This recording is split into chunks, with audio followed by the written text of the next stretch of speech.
من يهدي الله فلا مضل له ومن يضلل فلا هادي له، وأشهد أن لا إله إلا الله وحده لا شريك له، وأشهد أن محمدا عبده ورسوله. أما بعد، فإن خير الكلام كلام الله، وخير الهدي هدي محمد صلى الله عليه وآله وسلم، وشر الأمور محدثاتها، وكل محدثة بدعة، وكل بدعة ضلالة، وكل ضلالة في النار. لحديثك صحيح ترغيب دهاتوا خوشبستي خواه صلى الله عليه وسلم ده فرميه: إن الله ليبلغ العبد بحسن خلقه درجة الصوم والصلاة. كمان خوشا شوكان من هموي بشونيوش بو حساب كريه بي اوي شونيوش بكين. كمان خوشا ڕۆژەکان من وا حساب کرێ کە بە ڕۆژوو بووینە و بە ڕۆژووش نین. کێمەی پێخۆشە؟ هەموو ڕۆژێک خێری ڕۆژوو بۆ بنووسرێ، هەموو شەوێک شەونێژی بۆ بنووسرێ بەبێ ئەوەی شەونێژی کرد بێ ڕۆژووی گرت بێت. بە چی شتێ پێی دەگەین؟ خۆشەویستی خوا فەرمی صلی الله علیه وسلم: خوای گەورە مێهرەبان عەبدەکەی خۆی دەگەیەنێتە پلەپایی ئەو کەسانەی بە شەو نوێژ دەکەن بە ڕۆژوی سونەت دەگرن بەهۆی ڕەوشت و ئەخلاقی جوانەوە. ڕەوشت بەرزی، مرۆڤ کە ڕەوشتی بەرز بوو هەموو شەوەکانی بە شەو نوێژ بۆ حساب کراوە. هەموو ڕۆژێک حساب کە بە ڕۆژوی سونەت دەگرێ. ڕەوشت و ئەخلاقمان جوان بێ، هەوس و کەوتمان جوان بێ لەگەڵ خەڵکدا، چ پیا و چ ئافرەت. ڕەوشت و ئەخلاقمان جوان بێ لەگەڵ دایک و باوکمان، لەگەڵ خێزانمان، لەگەڵ مێردەکان، لەگەڵ خوشک و مناڵ و دراوسێ و کەسوکار و هاوڕێکانمان، لەگەڵ دراوسەکانمان، لەگەڵ دەوروبەرمان. ڕەوشت و ئەخلاقمان جوان بێ، پاداشتی ڕۆژومان بۆ دەنووسرێ. خەڵکی وایە بەس مانگی ڕەمەزان دەگرێت، بەڵام هەموو ڕۆژەکانی بە ڕۆژوو بۆ حساب دەکرێت، چونکە ڕۆژت و ئەخلاقی بەرز، چونکە بێڕێزی بەرامبەر بە خەڵکی ناکە، چونکە دڵی خەڵکی نائێشێنێ، چونکە لەگەڵ خەڵکییا ڕووی خۆشە. ئەوە پلێ پایەکە خوای گەورە بە هەموو کەسێکی نادات. جامە عیبادەتێکی زۆر گەورەی ئینسان بەهۆی ڕەوشت و ئەخلاقی جوانە خوای گەورە ئەوەندە پلەپایە بەرزکاتەوە لەدەست خۆتی مەت. ڕەوشت و ئەخلاقی خۆت، ڕەفتاری خۆت، کردداری خۆت، هەڵس و کەوتی خۆت لەگەڵ خەڵکییا جوان کە، بەڕێزەوە لەگەڵ هەموو کەسێکا قسە بکە. ئەو کاتە ئینشاءڵڵا هەموو ژیانت بە عیبادەت بۆ دەنووسرێ، شەوەکان و ڕۆژەکانیشت. لە حەدیثێکی صحیح داهاتووە لە صحیح الجامع الصغیر، خوشويستي خاص صلى الله عليه وسلم فرمي: ألا أخبركم بأفضل من درجة الصيام والصلاة والصدقة؟ قالوا: بلى يا رسول الله صلى الله عليه وسلم. قال: إصلاح ذات البين. بهاوراني فرمو رضا إخواني اللي بي هاورتان بيبدم بعبادتك بتشاكيك كخير زيادة للروجوي سنة، لنيجي سنة لخير صدقة. واتا أجر تؤم عبادة تبكي لشونيوش خير زيادة، للروجوي سنة خير زيادة، لخير صدقش خير زيادة. طبعا بلي أي بيغمري خواه صلى الله عليه وسلم بيمان بلي أو كله باي برزتشي كأون دا إنسان بي برز بيته. فرمي: إصلاح ذات البين. واتا شاك سازي إصلاح لنيوان خلقي أبكي، نك بيني خلقي تيكدي. هاو بدا بيني جنومي دكان خوشكا نك تيكي بدي. هاو بدا بيني هاوركان خوشكي نك تيكي بدي. هاو بدا بيني دراوسكان خوشكي نك تيكي بدي. هاو بدا بيني خزمكان خوشكي نك ليكان جابكي توا، چونك أما ترسناكا قسەی خراپ لە نێوان خەڵکییا مەکە. قسەی بکە بۆنی ئاشتی لێبێت، بەرەو ئاشتیان بەرێ. خەڵکی وایە پەنا بخوا بۆتە کێشە، براو خوشکی لە یەکجا کردوتەوە. ژن و مێردی لە یەک جیا کردوتەوە، خزم و دراوسێ و کەسوکاری هەمووی ترازاندووە لە یەک، ئەمە ئینسانێکی بەدبەختە. خەڵکی شەیە هەوڵەدات دراوسەکان، خزمەکان، ژن و مێردەکان، هاوڕێکان بگەن بە یەک. ئەمە خێر و پاداشتێکی زۆر گەورەی هەیە. ئینشاءڵڵا جمعەی تایبەت باسی فەزڵی سڵحەکەین لە پێناو خوادا ئینشاءڵڵا. چ کاتێک خوای گەورە گونجاندی. بۆیە قسەکردنی باش لە نێوان خەڵکیدا خێرترە لە نوێژ و ڕۆژ و سەدەقەی سونەت، کە لە نێوان خەڵکیە لەبەر خاتری خوا قسەی باش بکەیت. لە حەدیثێکی صحیح داهاتووە لە صحیح الجامع الصغیر، پێغەمبەری خوا صلی الله عليه وسلم باسی عیبادەتێکی گەورەمان بۆ دەکات. بەڵام چێ لە مەحرومە؟ ئەوانەی کە دوای بانگی جومعە دێن یا لە کاتی بانگی جومعە خوایەنەکەنە ژوورە، بزان لە چی مەحروم بوونە، گوێ بگرن. حتا کەی ئێوە لە کاتی بانگا دێنە ژوورەوە، ئەوە کاتی ئینسان عوزرێکی بێت تا حەدی احتیادیە. بەڵام ناکرێ ئێوە مسلمانان بە بێزاریەوە بێن بۆ نوێژی جومعە. بانگەیدا ڕاکە، کاتی بانگ ڕاکە بۆ مزگەوت جومعە، زورن بۆ مزگەوت. پێغەمبەری خوا صلی الله عليه وسلم لە حەدیثە صحیحەدا فەرمێ هەر کەسێ ڕۆژی جومعە خۆی بشۆرێ، خۆی بشۆرێ و غەسل بکات، چونکە ڕەئی بە قووەتەوەی خۆشوردنی جومعە واجبە. پێغەمبەری خوا فەرمێ صلی الله عليه وسلم غسل يوم الجمعة واجب على كل محتلم. خۆشوردنی جومعە واجبە لەسەر هەموو پیاوێک کە بالغ بوو بێ، ئافرەتان نا، پیاوان. هەر کەسێ هات بۆ جومعە با خۆی بشۆرێت. پێغەمبەری خوا دەفەرمێ صلی الله عليه وسلم جا بۆی خۆتان بشۆرن، پاک و خاوێنی وەرن بۆ مزگەوت، نەک بڵێ شەو خۆم شۆردووە، ئەبێ دوای نوێژی بانی بێ، ئەویش خلافی تایە. باشتر وایە دوای خۆرکەوتن بێ، خۆتان بشۆرن ئەمجا وەرن بۆ مزگەوت. شەد نە ئیلا سەعات 11 خۆت بشۆری، دوای خۆرکەوتن خۆت بشۆرە، ئینشاءڵڵا هەتا نیوەڕۆ مەجال هەیە. ئایا بکە خۆتاو تاوە. هەر کەسێک پێغەمبەری خوا دەفەرمێ صلی الله عليه وسلم خۆی بشۆرێ لە ڕۆژی جومعەدا، پاشان زوو بێ بۆ مزگەوت، ثم بكر وابتكر، زوو بێ بۆ مزگەوت. ودەفەرمێ بە پێ بێت، نەک بە سواری، یعنی باشتر وایە بە پێ بێ. بەڵام ئەگەر کەسێکیش دوور بێ بە سیارە بێ، ئینشاءڵڵا خوا دەوڵەمەند و سەخیە شمولی دەکات. بەڵام گرنگ ئەوەیە زوو بێت، لە ئیمام نزیک بێتەوە، واتە دوور نەبێت. ئێستا خەڵکی وایە دەبینیت زوو دێ ئەڕوا خۆی شارەکە بۆی دەموچاوی ئیمام نەبینێ، ئەچێتە شوێنێکی تر، نزیک بەرەوە، نزیک خێری زیاترە، خۆ دوور مەخەرەوە. ودنا من الإمام فاستمع ولم يلغو، لإمام نزيك بيت ولا خطيب ودوديش نكبيتوا واتا كاتك مجال هي، لكن كاتك مجال نمينه. ودا فرميت قصي له نكا وجوا بقريه، نك خليكي موبايل ولا كاتي وتار، نخليكي تسبيحات بيه نابت. أبي جوا خطيبك بري جوا وتارك بري واجب جوا بقري، كاس السلامي ذكري جوابي مدروا لكاتي خطبة. كاتي كسر بشميتي الحمد لله ما يرحمك الله، شو كاتي خطبة. أجر حاجة مزقوت وزوهاتيت وجوت لإمام الخطيب قلت قصتنك جوابي كسر ندايوا يا غمر إخوات الفرمية صلى الله عليه وسلم أنت عداشت بوهي. كان له بكل خطوة عمل سنة أجر صيامها وقيامها.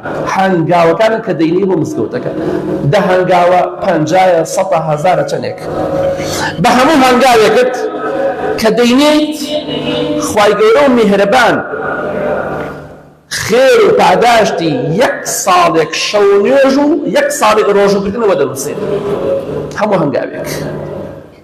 سبحان الله. 100 هەنگاوتنا و مزگەوت هاتیوتە خێری 100 ساڵ شەو نوێژ بۆ دەنووسێ، وەکو وایە 100 ساڵ شەو نوێژ کردبێ، وەکو ئەوەیە 100 ساڵ بە ڕۆژوو ببێتی. ئەگەر 1000 هەنگاو بنەی خێری 1000 ساڵ شەو نوێژ و 1000 ساڵ ڕۆژوو گرتن بۆی گیرێ. ئیکێ دەتوانێت ساڵ بە کاملی بە ڕۆژوو بێت. کاتە زۆرە بۆ مزگەوت، واز لە مۆبایل بێنە، واز لە ژنم ناو بێنە، زۆرە بۆ مزگەوت. نیو سەعات زووتر وەرە، سەعاتێ زووتر وەرە، ئیشت چییە؟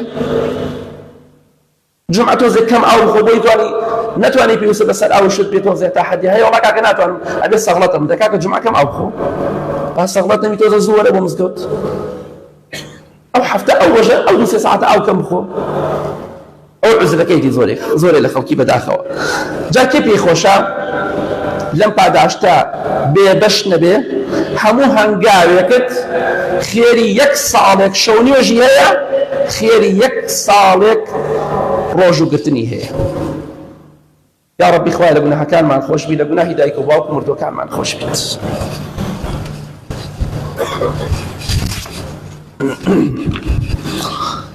الحمد لله والصلاة والسلام على رسول الله وعلى آله وصحبه ومن والاه لحديثك صحيح بخاري مسلم ده هاتوا خوشويستي إخوة فرمي صلى الله عليه وسلم الساعي على الأرملة والمسكين كالمجاهد في سبيل الله وكالقائم لا يفتر وكالصائم لا يفطر أو كسي يارمتي خەڵکی فەقیر و هەژارەدات کۆمەکییان دەکات بە پارە بە خواردن بە هەر شتێک خەڵکی فەقیر سوالکەر ناڵێن فەقیر لەم چەند ڕۆژە بینیدا سوالکەرێک مرد نزیکی 40-50 دەفتەر پارەی دوای خۆی بەجێهێڵا سوالکەر فەقیر نییە لە گرانەکە بیرمان دێ خەڵ فەقیر بوو کیلۆیە گەنمی نەبوو چوو بە نیکیلۆ شەکرێک کڕی بەڵام سواڵی ناکرد فەقیر سوال مانکە ئەچێ قەرز دەکات شتێکات ئەو کەسەی یارمەتی